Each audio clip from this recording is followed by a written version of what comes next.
अस्सलाम वालेकुम, आप देख रहे हैं न्यूज ऑलराउंडर। तो आज हम बात करेंगे पाकिस्तान और न्यूजीलैंड के दरमियान जो पहला मैच खेला जाएगा के हवाले से बात करते हैं। और उसके बाद न्यूजीलैंड और साउथ अफ्रीका का दूसरा मैच होगा, वो भी कज़ाफी स्टेडियम लाहौर में खेला जाएगा।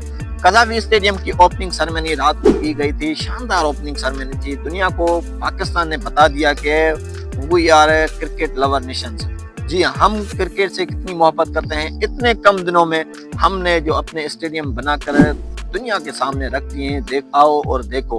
और दुनिया को ये भी पैगाम दिया है कि पाकिस्तान एक सेफ कंट्री है, क्रिकेट के हवाले से सिक्योरिटी का मसला नहीं है। पाकिस्तान एक क्रिकेट लविंग नेशन है। आप पता नहीं किस वजह से नहीं आए, तो बता दिया कि पाकिस्तान के स्टेडियम अब बिल्कुल चैंपियंस ट्रॉफी 2025 के लिए तैयार है। और उसके बाद पहला मैच ट्राई सीरीज 2025 में जो ट्राई सीरीज पाकिस्तान न्यूजीलैंड और अफ्रीका के दरमियान जो खेली जानी है, उसका पहला मैच आज 8 फरवरी को न्यूजीलैंड और पाकिस्तान के दरमियान खेला जाएगा। पाकिस्तान की प्लेइंग 11 की बात की जाए तो पाकिस्तान की प्लेइंग 11 कौन सी होने जा रही है और न्यूजीलैंड की प्लेइंग 11 कौन सी होने जा रही है। फखर जमान के साथ तो ओपनिंग किसके कंधों पर डाली जा रही है, इस पे बात करें तो बात करते हैं पाकिस्तान और न्यूजीलैंड के दरमियान है। तो पहला मैच खेला जाएगा लाहौर कज़ाफी स्टेडियम। ये दिन के 2 बजे से लाइव टेलीकास्ट किया जाएगा। और उसके बाद हम बात करेंगे तो दीगर खिलाड़ी कौन से होंगे। पाकिस्तान अपनी ओपनिंग पेयर कौन सा बनाएगा, क्या उस्मान खान को डेब्यू कराया जा सकता है या फिर साउद शकील और फखर जमान जाएंगे या फखर जमान और बाबर आजम जाएंगे ओपनिंग के लिए, ये तो आज मैच देख कर ही पता चल जाएगा। तो दूसरी तरफ पाकिस्तान के दीगर स्क्वाड की बात करें या दीगर प्लेयर्स की बात करें तो दीगर प्लेयर में साउद शकील हो गया, तैयब ताहिर और खुश दिलशाह और सलमान अली आगा, ये पाकिस्तान के अहम जो है ना बैटिंग की जिम्मेदारी संभालेंगे। ऑलराउंडर्स भी उसमें आ गए। अगर हम स्पिनर्स की बात करें तो स्पिनर में एक ही spinner mystery spinner Ibrar Ahmed है।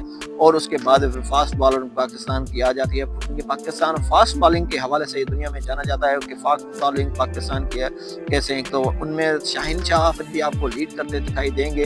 और उसके अलावा नसीम शाह हो गया और उसके बाद हारिस रऊफ और मोहम्मद हसनैन भी इस टीम का हिस्सा होंगे। उसके बाद हम न्यूजीलैंड की टीम की बात करें तो न्यूजीलैंड की टीम भी अहम मानी जा रही है, क्योंकि न्यूजीलैंड ने जो पिछला दौरा किया था उसमें पाकिस्तान को टफ टाइम दिया था।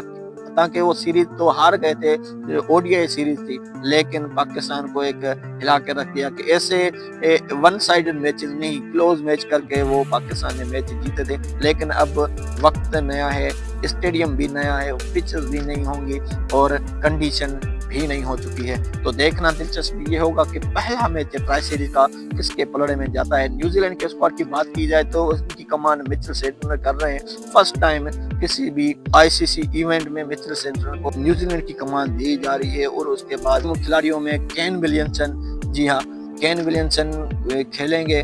और उसके बाद Tom Latham, David Conway, Sachin Ravindra, Mitchell Santner, ये सारे ऐसे खिलाड़ी हैं जो किसी भी वक्त किसी भी टाइम में गेम का पासा पलट सकते हैं। अब देखना दिलचस्प ये होगा कि ये पहला मैच ट्राई सीरीज का किसके पलड़े में जाता है। वीडियो अगर अच्छी लगी तो वीडियो को लाइक शेयर जरूर करें।